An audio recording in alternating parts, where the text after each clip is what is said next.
Oh, the morning bite. Offshore chasing some pelagics.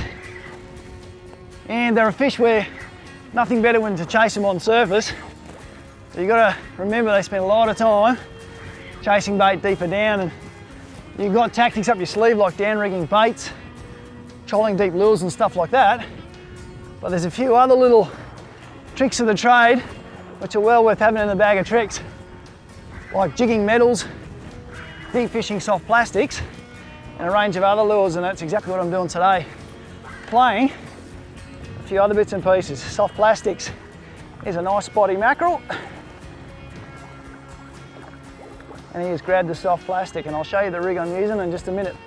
Spend a lot of time chasing pelagics in deeper water like your mackerel and your tunas, and I very often use mini jigs, metal slugs and the like, but I have found at times around the moon and sometimes with your barometer, those fish get a bit subdued and the bite gets pretty tough. And one option which very often works when others won't is to use a soft plastic, just a slightly slower retrieve. That soft nature and a very lifelike presentation often gets them chewing the right way. And today what I'm using is a plastic out of the Z-Man stable. It's the 5-inch Streak Z. It's an opening night colour, one of my favourite pelagic colours. It's got a big silver fleck through it. Gives you that scaly reflective pattern in the water, which I think really draws fish to this lure. And because I know there's a few bites around at the moment, you can see they've had a bit of a chafe there, but I've got a very, very small length of knottable wire, 40 pound up the front. And I've also put a trailing hook because I know that very often when these guys are chasing a plastic when you're retrieving quick, they snap away at that tail. So there's a soft plastic option for you when you want to chase some of those mackerel in deeper water. There's classic signs that you want to see when you're chasing deeper water pelagics. We've got good scattered bait cruising through that 15 to 20 metre mark.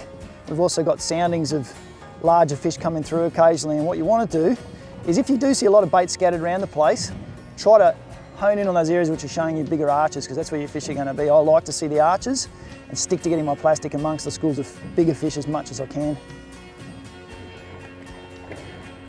It's a very active pursuit when you're chasing deeper water pelagics. It reminds me a lot of sometimes when you're out in the impoundments fishing for schooling bass, you're very much fishing to your sounder. You start forgetting almost quite a lot of what's happening on top of the water. The sound is your eyes beneath the water, and that's what you've got to fish to. It's telling you what depth the fish are, where the bait's holding. It tells you pretty much how far you've got to drop that lure, how many fish are down there, and where you've got to be retrieving it. Spend most of your time looking at that sounder and getting those retrieves right. If you get it right, there's a lot of fun to be had.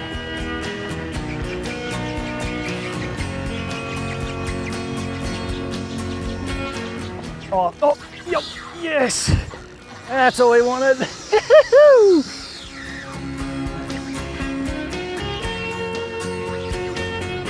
That's what comes from watching a sounder. Just cruising an area.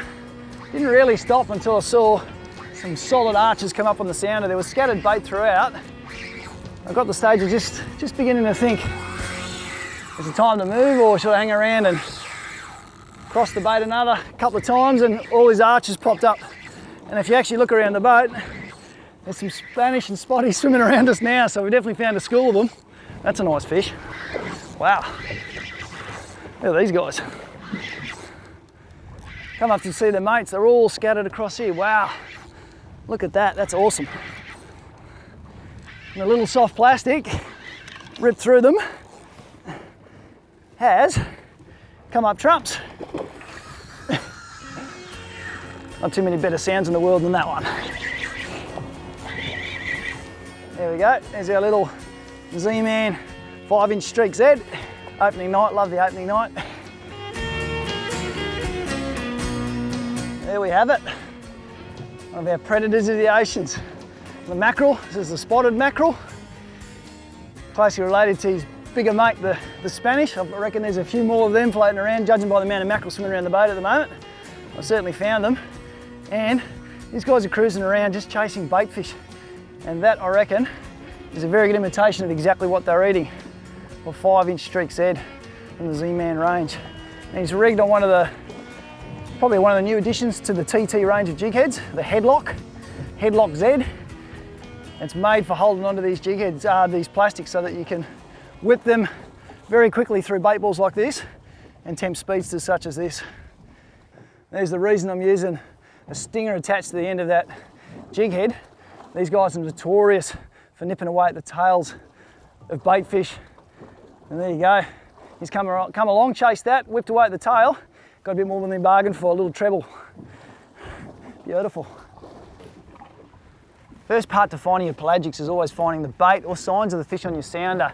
Now, I'm not seeing any surface activity, but my sounder's telling me there's plenty of fish in the area. I'm seeing good bait holding around 15 metres, that 10-15 metre mark, and I'm starting to see a few good arches popping up as well. That means I'm using a weighted presentation. I've got a jig head, it's a headlock from TT and around the ounce mark. It's going to let me get down deeper, and having sounded my fish, I've cast out behind the boat, I'm letting it drop to get down, hopefully down to about that 30 metre mark, and then what I want to do is retrieve this up through that patch which is holding the fish. Braided line shows you what the lure's doing in the water. It's a good visual way of controlling where you are in the water column. Having got to the right depth, just jig it up through them. Try to get that wounded imitation working. Sometimes I'll eat it on the paws, and other days, as it's going flat knacker. Fish out all the way back to the boat.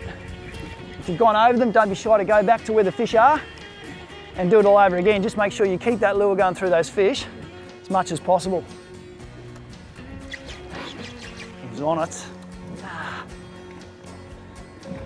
That's once again the benefit of braid. I saw that line suddenly speed up as the lure was sinking, and very often these predators are cruising underneath bait and they're looking for any sign of an easy feed. So something that looks like it might have been chopped up by another fish and it's drifting down through their zone, they're going to happily eat it.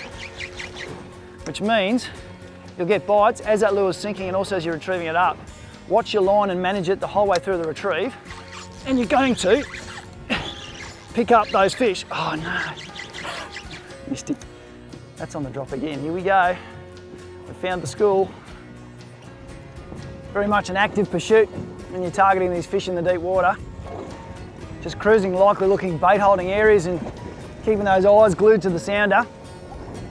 Any sign of a pack of fish, you stop very quickly and try and spin through them. That was one, that was another bite, come on. There we go, yes, woo! Sounder said they were there. That's been hammered. Oh, oh yes. A few nice head shakes.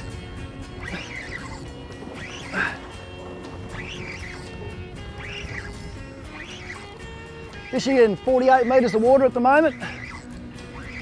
And the thing is, when the bait's different parts of the tide, your bait will move up and down and the fish are going to follow it. And having a technique that allows you to fish 2 metres under the water down to 48, very powerful thing to do when your pelagic species are moving up and down with the bait. Just a case of finding where they are and then being able to present what looks like part of their menu to them, and away you go. Here we go.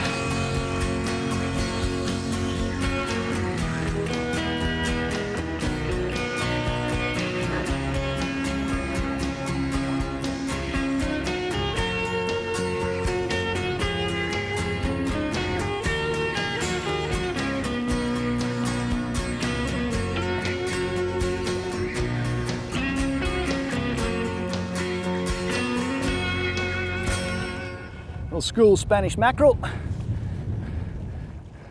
At 6 to 8 kilo size, pretty common schooling size for them. See if I can get him near enough to...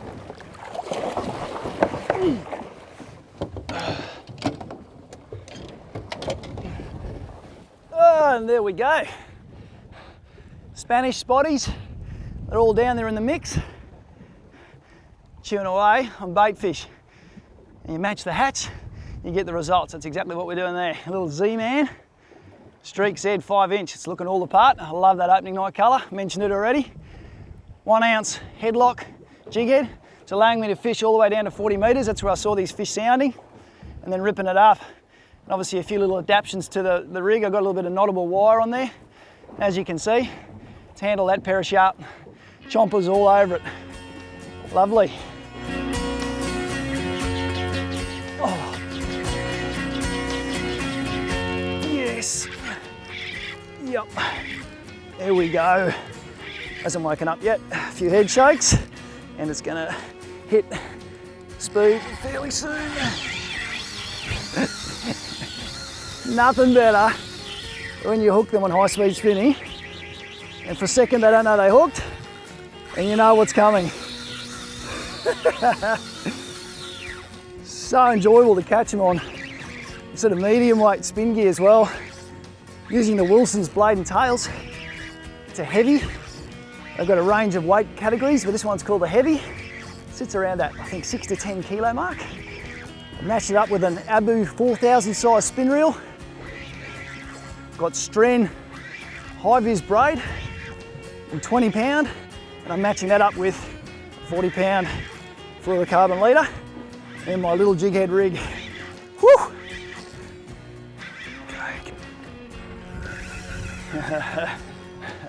Always save a bit for the boat. Yeah, it's been an interesting morning, half day session.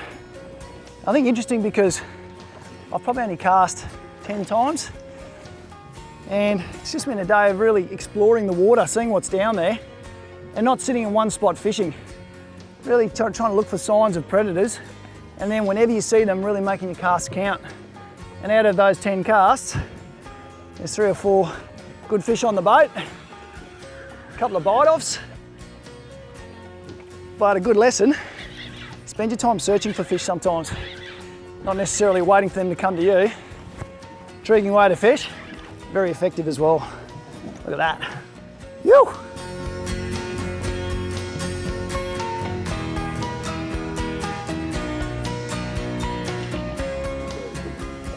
Oh, there we go. The damager for the day. 5-inch streak Z and a 1-ounce jig head. A little bit of protective wire, just probably 75% of my battles. Certainly another option if you want to go spinning for your pelagics. Definitely an option getting those soft plastics down there. They do make a very, very lifelike imitation. Certainly draw the attention of these guys, which is a whole lot of fun. I'll take you quickly through this nifty little rig I'm using with these soft plastics to catch some toothy critters. For a start, I've got a jig head. It's one of the TT headlocks, very well developed to holding these Z-Man plastics on them. They've got that middle centered keeper, which you can push your plastic over and it keeps it on the hook well in place, and it also keeps everything straight, which ultimately when you're high speed spinning is what you want. You want this working well on the water and looking the part of a bait fish just trying to get away from these guys. To protect the rig, I'm using some of this graphite metal tress. It's a lovely knottable wire trace, very ductile, which means helps that presentation of a plastic. And I attach a short section to the top for fish that want to attack the head of the plastic. A double uni knot will connect your trace to your fluorocarbon or mono leader, and then to increase the hookup rate, all I do the night before a fishing trip is make up a couple of these little rigs. They'll mustard ultra point number 4s and number 6s, just big enough to match your plastic, short bit of trace, and then just loop knot it over the gape of your jig head hook, and that will stay in place and position those trebles close to the tail of the bait for those fish who want to come away and nip at it. And that's a very, very effective way to spin up some of these toothy critters. The other parts that we're using is our Z-Man plastics. Today, the Destroyer 5-inch Streak Z. Opening night, other effective plastics to look at is the bigger sizes. So you've got your 8-inch plastics, and don't always think that natural glittery colour will do the job. A lot of guys out there recording some great results on tuna and mackerel on these bright colours, the bubblegum colour. 2 types of jig heads you can put them on. The standard TT heads, Headhunter Extremes, or the headlocks. Both wonderful jig heads to use if you want to get out there with some soft plastics and chase some of our pelagic species. Okay.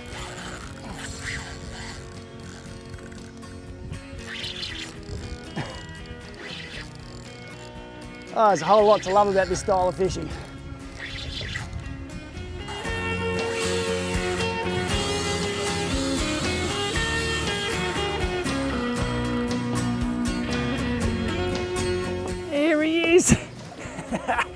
big stripy one. Lovely Spanish. If you think soft plastics don't work on these guys, think again. It's Bill Klassen here from The Fishing Show, and if you like this instructional video and want to learn more, it's simple. Go to fishingshowtv.com.au and see a whole host of additional videos.